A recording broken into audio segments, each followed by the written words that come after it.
Welcome back, y'all. This is going to be the first actual episode of Greatness Personified.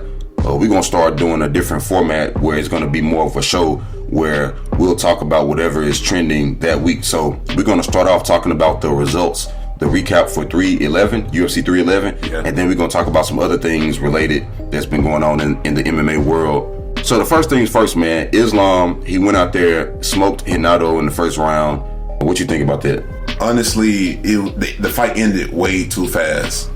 And before the Islam fight, one thing I said was he is like the luckiest fighter in UFC history. Because one, you got Khabib, and he pretty much handed the torch to you. And two, he almost got the record for most late replacement fights. So he's fighting people on short notice. Bobby Green, Dan Hooker. Fighters gotta be careful not to be fighting Islam on short notice. You know what I'm saying? Because stylistically, there's nothing you can do against somebody with that skill set on a week's notice or a day's notice. You're going to get taken down and submitted. I mean, we've just seen this too many times. Unless you get lucky. At this point, the only way you're going to beat Islam is pure luck. But there's a big but, though. A pause. No, but seriously, though, like, the Volk had success in the first Islam fight on short notice. And I think he won the fight to this day. That was a full training camp. That wasn't short notice. The first one? The second fight was short notice. Okay. The first fight was... Take it up. No, what you were saying? No, I was just saying Volk, but then there was a second one. But I still thought he won. But Moicano, man, I thought he was going to do a little bit better than that, man. He's supposed to be... I thought his grappling was a little bit better than that. I know it's different, man, because this is the big platform, the main card, the main event. You know what I'm saying, dude? This is the number one pound fighter in the world. If you're not, this way he should be.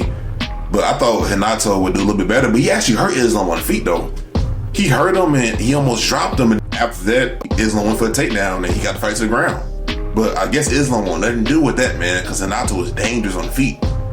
He's dangerous, man. And then he's dangerous the longer the fight goes on. So this is one of those things where Islam had to get him out of there immediately, because if you don't finish Renato in the first round, and then he kind of feels your strength and kind of know what you bring to the table, and then he get into them later rounds, and your confidence start building because you're still in the fight, things can get nasty. But Islam, being the best fighter in the world, I'm not letting it get that far. I'm going to go ahead and get you out of here real quick. And he was going to do the same thing to Saruk, and maybe not in the first round. Hopefully that fight would have been back and forth, man. But this probably going to happen like in the third. Now, speaking of Sarukian, now let's get into it. This is where the show going to take a pivot. Because now, instead of sticking to this, let's dive into what's been going on. All week, I've been seeing this dude running around frolicking with women backstage. It reminded me of that video when Jorge Masvidal back in the day, he was doing the grappling interview with those models, and he was like, I'm gonna teach you ladies how to do some jiu-jitsu. Remember, he was just kind of flirting though? This reminded me of that. That's the first thing I thought about when I saw him doing all that. And I'm like, okay, I understand you want to be relaxed and chill, but at the same time, Islam is somewhere locked and loaded like a mercenary thinking about one thing. And it seemed like you're distracted. You're distracted. The spotlight got to Arman a little bit, because I never seen him act like this. But we don't know that. We don't know that because they didn't fight. But that's what I'm saying though. Then he's talking about his back got some type of injury, cutting weight, something about his back. And then I go back and look at all the stuff he was doing, trying to impress them ladies. I'm looking like, bro, what are you doing? You doing too much, man. You gotta calm down, bro. Like, I'm thinking, like, did you aggravate an injury or re-aggravate something or do something? Just, I don't know how to explain it. Trying to show off. Trying to show off, man. Like, relax. And then for Arman to pull out this fight, like, I hope Arman know he ain't getting no title fight. Yeah, he barely got this one, man. Dude, let me tell you something. Did Charles get a rematch? Did Charles get a second opportunity to fight Islam? If Charles didn't get it, but he gonna have to, because nobody else has a chance. Sarukian is the last person that's left in the lightweight division, literally in the lightweight division, because Islam might have to go up. You know what I'm saying? Sarukian is the last person left in the division who actually have a chance of beating him. So they gonna have to reschedule that one, man. Now, speaking of other fights on this card, man, the Merab and Umar fight was crazy. Yeah, man, Umar was winning. Well, the first two rounds was close. I actually thought Merab won the first round. It's funny, everybody was saying 2-2 going to the fifth round, and it's weird because with Umar and some of these guys, man, like the round close, they give it to them. Yes. But the thing is, the first round, it looked like Merab was dominating, but then he got kind of wobbled at the end. So that one was close. The second one was close. But then most people say it was 2-2 going to the fifth. But you can argue that Merab was down 2 rounds and he won 3 rounds in a row, which was very, very impressive. Like, I don't think a lot of people are going to be able to keep up with that pace.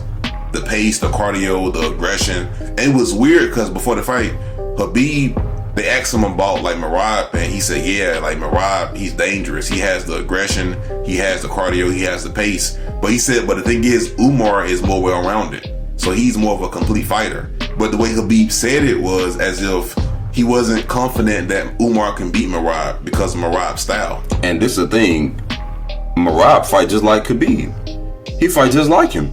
So it's like, what can you really say? What can you give people to where you can say Umar can beat Merab without spilling the beans on how they can beat some other people from your camp?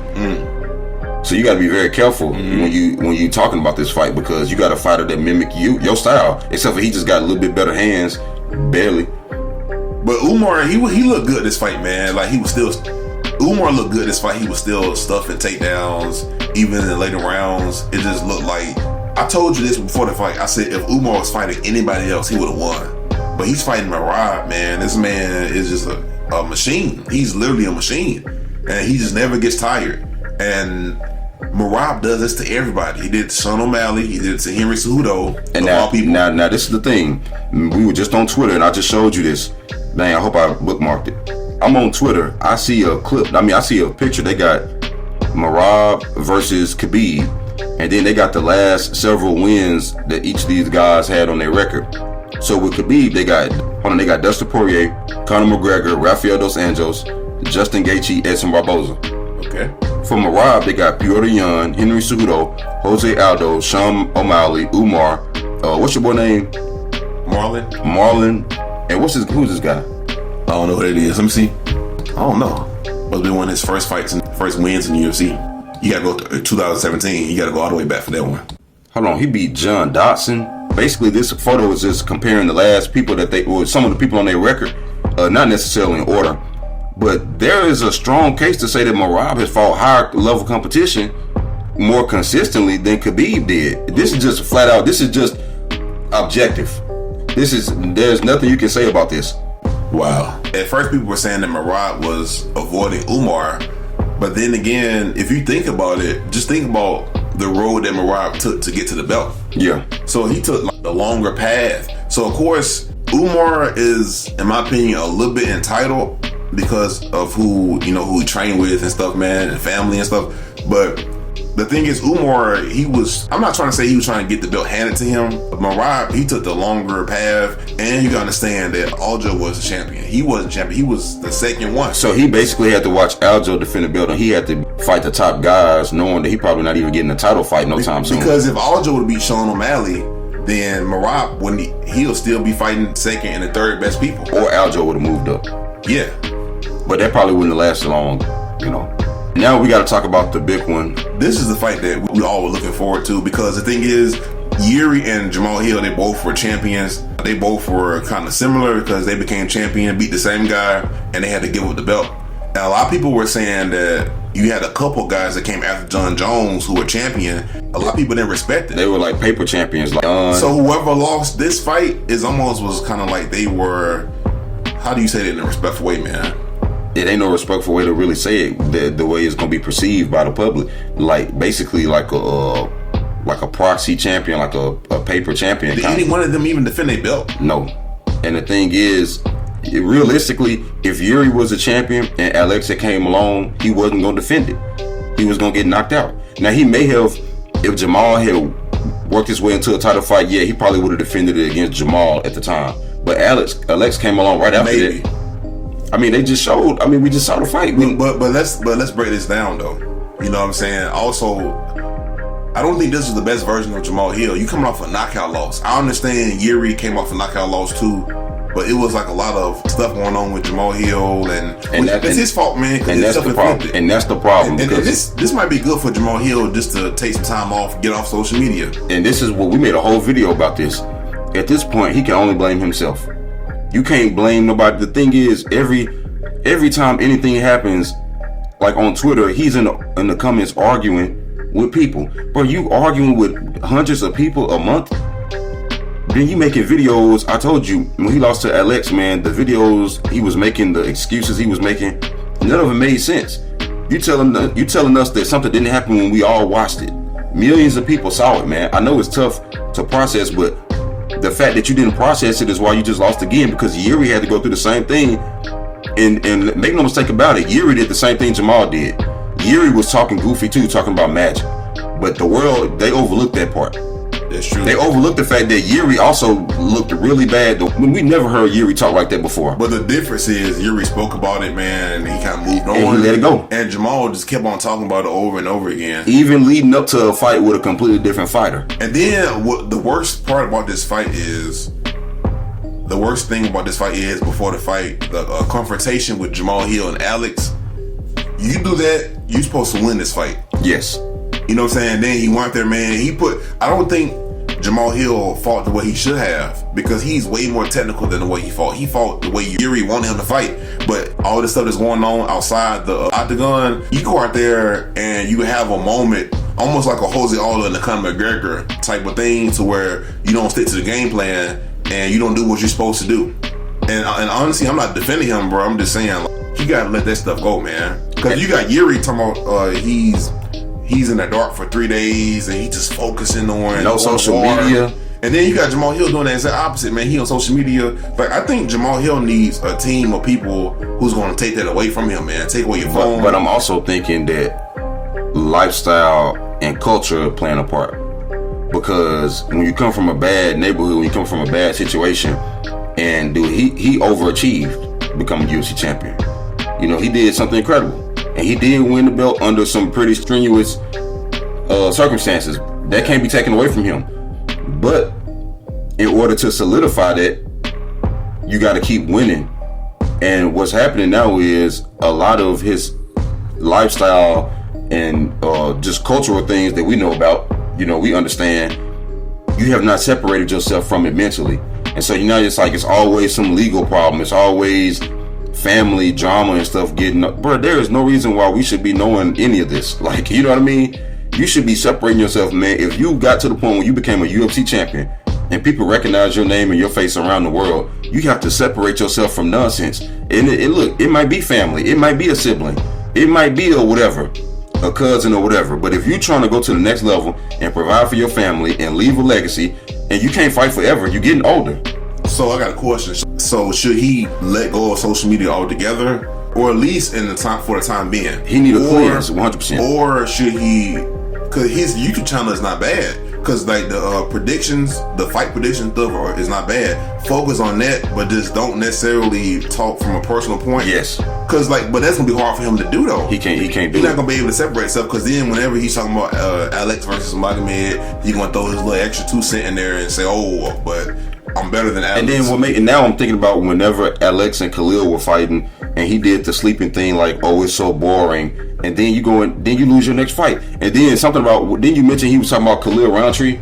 Yeah, he was just saying, he kind of broke down Khalil. He was just saying that Khalil style, he said Khalil can't beat Alex, and he said Khalil can't beat him because they were scheduled to fight. And at the time when he broke him down, it was kind of like, okay, well, on paper, Jamahal is supposed to beat Khalil, but on paper, Jamahal is supposed to beat Jiri. If you're being technical, he almost, like, literally, he won the second round. He won the second round, dude. In the third round, you know, it was close, and he was that close to winning a decision against Jiri. But the thing is, man, Jamahal can't fight somebody like Khalil right now. You know what I'm saying? Because Jamahal shows that he can't stick to a game plan, and like he shows that all this stuff gets to him, bro. All the lights and stuff, man, and all the crap talk and trash talk and stuff, man. And this is what you call shooting yourself in the foot.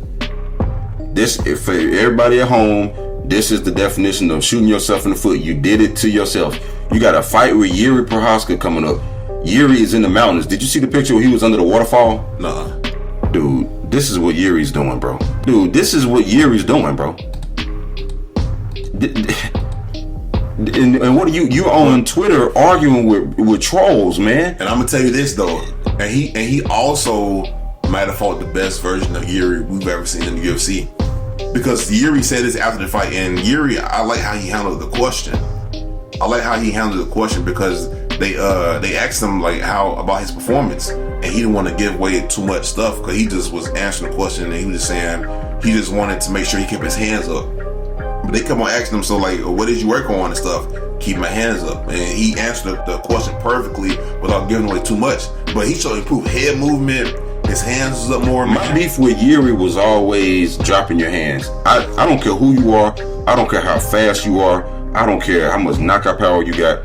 I cannot stand to see a fighter drop their hands, because I've seen too many times a fighter winning, they drop their hands, boom, you get knocked out. Or they get lazy, or they get tired. That might be the best thing to happen to Jiri, because him getting knocked out, he has to keep his hands up, especially against somebody like Alex and Hill. Now, glad you brought the reason, like, I was going to pivot, I was going to say this now. Where do we go from here?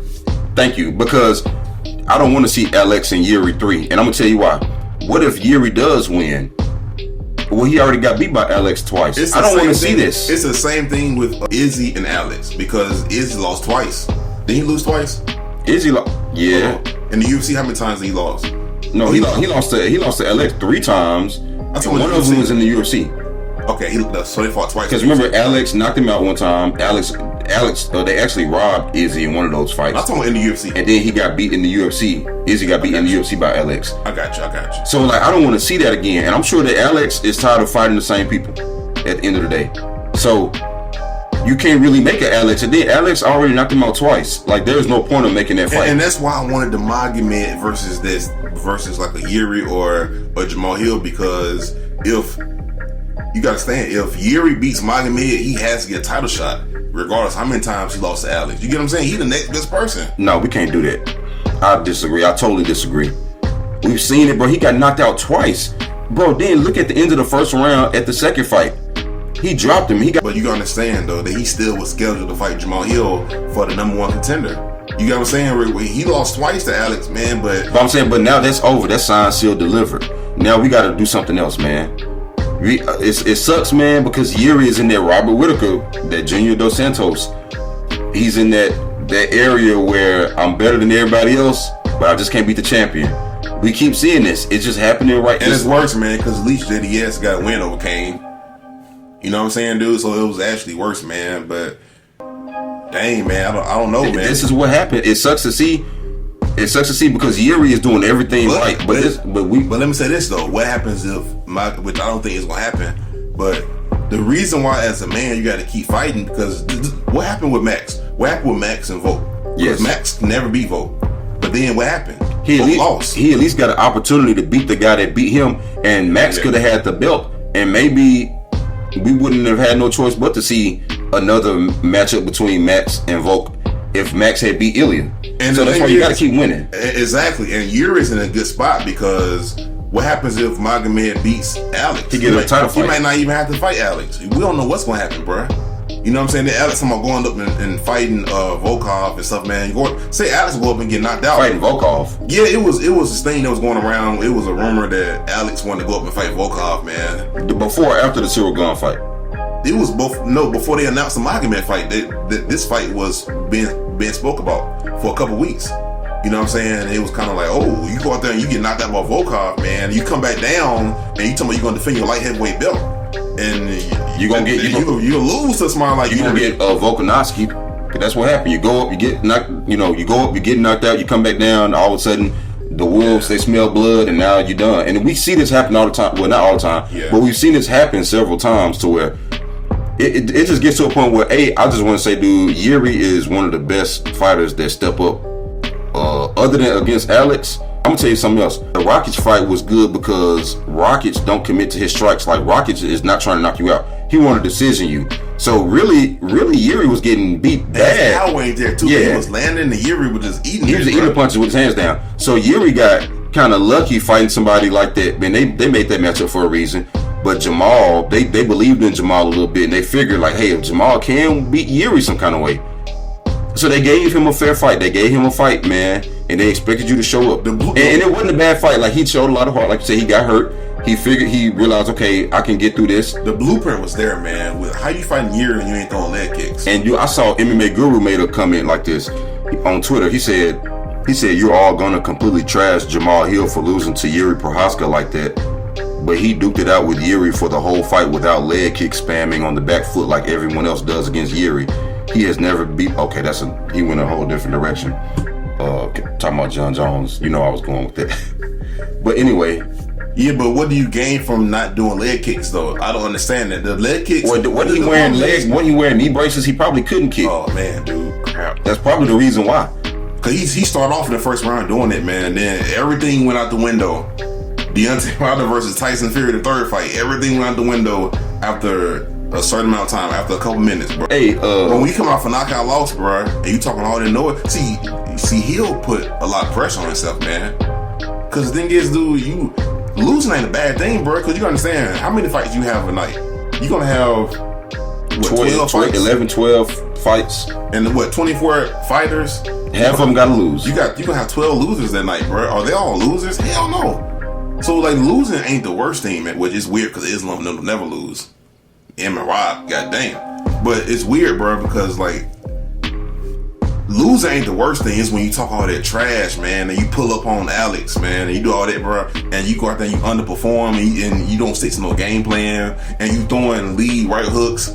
And then you throwing these long punches without setting nothing up, and your punches are out there for a long time. And then towards the ending sequence, I noticed that his punches were being more labored as the fight went on, and like that the right hook and the lead left hand. First of all, you could see him loading up on it. There was no speed behind it, and then he was leaving the punch out there for a long time. So when he threw that left hand, Jiri just went straight over the top. Right hand, bing. That started it all off right there. And you talking about you gonna fight Khalil? Man, another thing is Jiri didn't even mix it up on him like he could have. Cause Jiri could have been wrestling. Jiri literally could have fought this fight a little differently. You know what I'm saying? Jamahal probably was gonna stuff takedowns. I think we don't know, man. But I'm just saying, dude, this was a whole stand-up fight where Jamahal could have won. And at this point, Jamahal need to take a page out of Jiri's blueprint. Go get isolated. Go get focused. Get your mind right, and become the best version of yourself. And the best version of you is not on Instagram and Twitter arguing with people. You could be on social media having fun. And you got to think about yourself outside your future, outside of MMA. Because you got to understand, it's Jon Jones was in the movie. He was in the movie, man. He might act and stuff after, bro. So you gotta understand, man. GSP was in movies. Yeah, so you gotta look at your career and stuff after your MMA career. So if you got a reputation like that, man, of just being hard to work with, man, and talking all this, pulling up on people, man, who gonna work with you in the future doing other stuff? Yeah, because you can't fight forever, and Father Time, nobody gonna beat Father Time. Eventually, you're gonna be out of your prime. This supposed to be Jamahal Hill prime years where he fighting his best, and now he coming off 2 knockout losses and fights that he should have. I don't know if he should have won them or he should have performed way better. I'm not saying he would have won, but I think that the best version of Jamahal Hill does better and possibly beats Alex and Jiri. But now we can't say that. Now, in other news, we saw Robert Whittaker and Izzy training together. Okay. What are your thoughts on that? Because I'm not surprised, because they do seem like they would get along outside of it, and there was a level of respect between them. And they do train close to each other too, man, because they both in Australia, New Zealand, right? Yeah. And you understand, Robert said that's a 2-hour flight. He's been having issues with like sparring partners and stuff. Like he don't have a lot of people to train with that's his size. And he said his coach was thinking about like him going around the world and stuff, training with other people, other bigger people that's his size. And then he brought up Izzy's name, and they hit up Izzy's coach, and it was okay, sure. W coach, because to see that your fighter needs something that you can't offer them in your gym, and to say, look, I want you to be the best version of yourself. I want you to be better. I want you to get the belt again, make another run for it. We can't offer you what you need here. We got to find you what you need somewhere else, even if it means going to somebody that we've had training camps and had to fight against. You know what I'm saying? Well, we had training camps for and had to fight against. Even if you got to go over there and get that training from them, somebody who's had your number, we got to do that. And also, this is a big win for Izzy. You know why? Why? This shows how much Izzy has grown. You gotta understand, he was beefing with Jon Jones, man, for years. But when Jon Jones came back, he immediately shut that down because Jon looked so good against Cyril. It was like, okay, what was I even doing? If you got I wrestle about Jon, well, that was before the fight, right? Wasn't it before the fight where like they was playing around and sparring and stuff, man?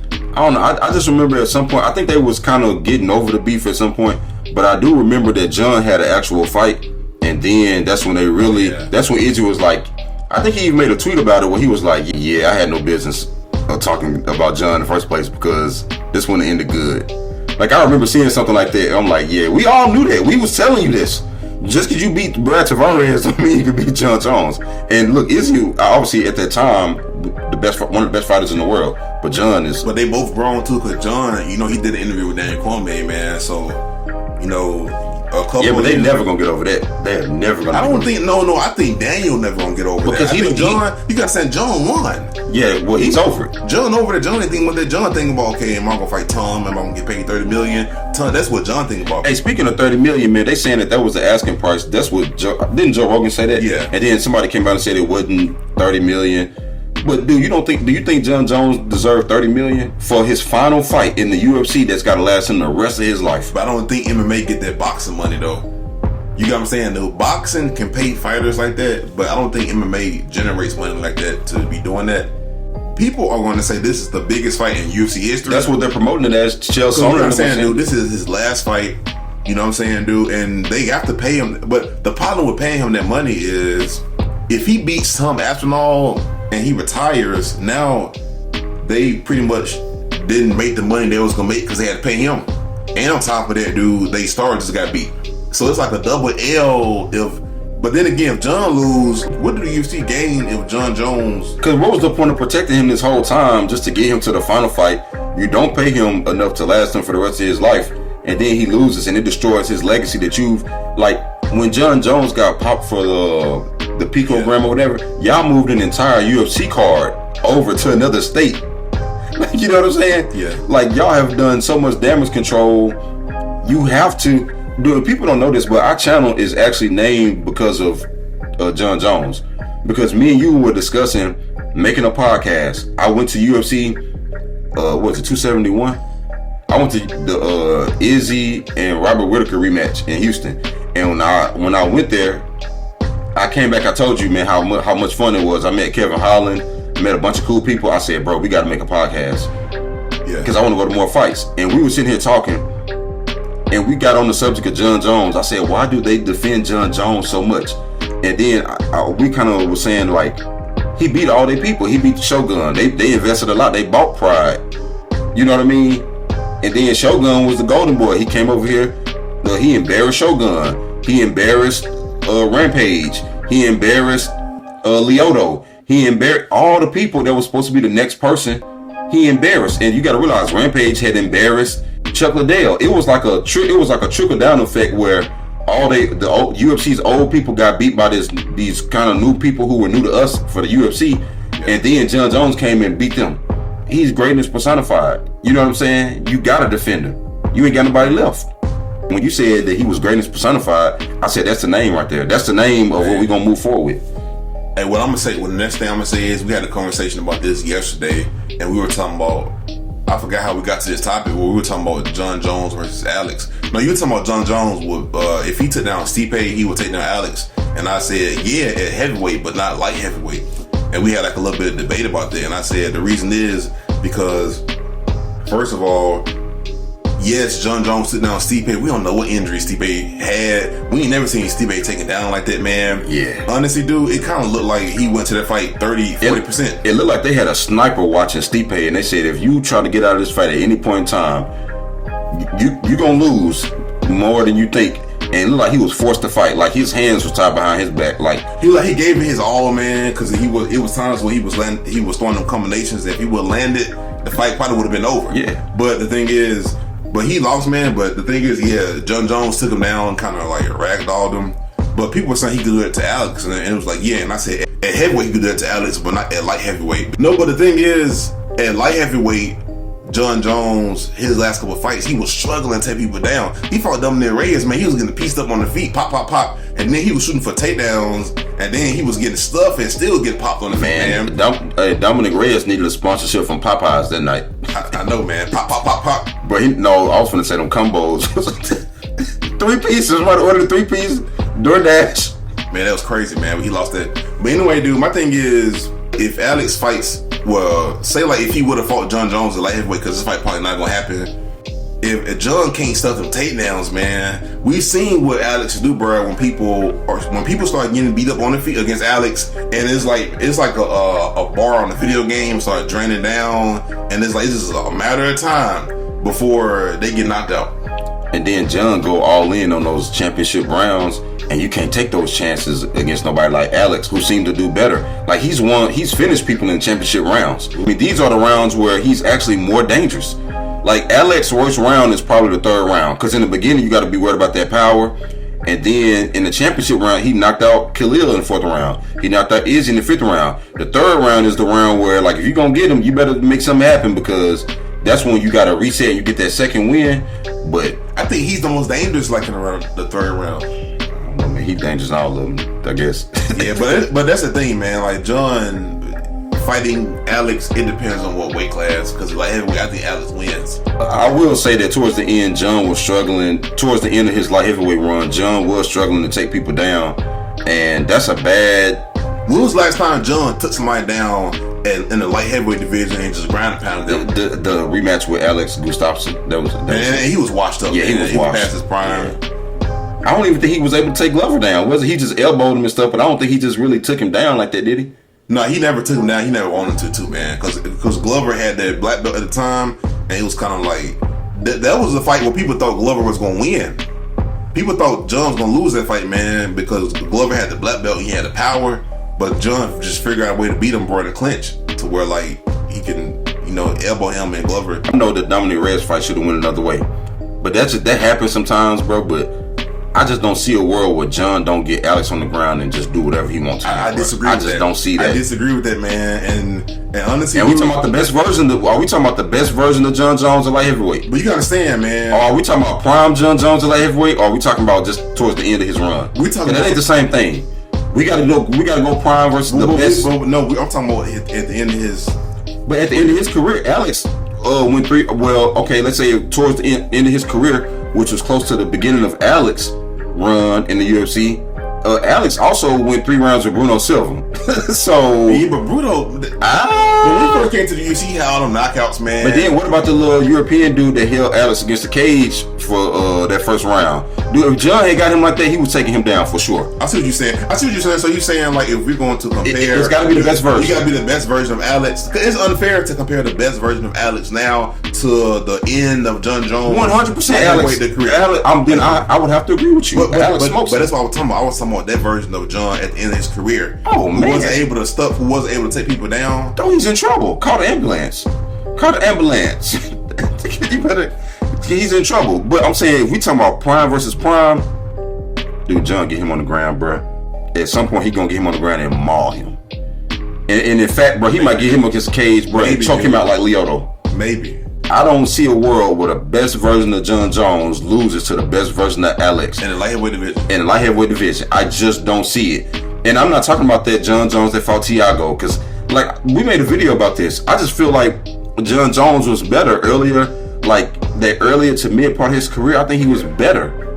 I don't know, man. That one that fought Shogun and the one that fought Ryan Bader was. You know what's weird, man? Because when Jon fought against Rampage, he kind of struggled against Rampage, man, especially on the feet. And you gotta understand, guys like Alex, he got that Rampage power, but he's bigger and he got longer arms. He fights smarter. So you gotta understand, man, and he got Rampage. You never know what kind of takedown defense he gets. So you gotta understand, he's a bigger version of some of the guys who Jon Jones struggled with even early in his career. You know, it's funny you bring up Rampage, because that's how we got started on this conversation. Because you came in and talked to me about something, and I said, "Did you see the sparring footage of Rampage and Alex?"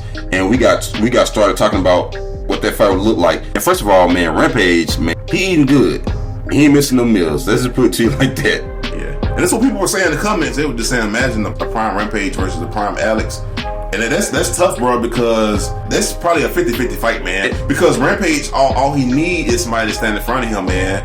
But the problem is the leg kicks. The leg kicks and the people who stand in front of him and they can stick to a game plan and they can watch out for certain things that Rampage do. They got Alex decision written all over. 100%. And this is coming from a person who is rooted for Rampage and look. The Forrest Griffin.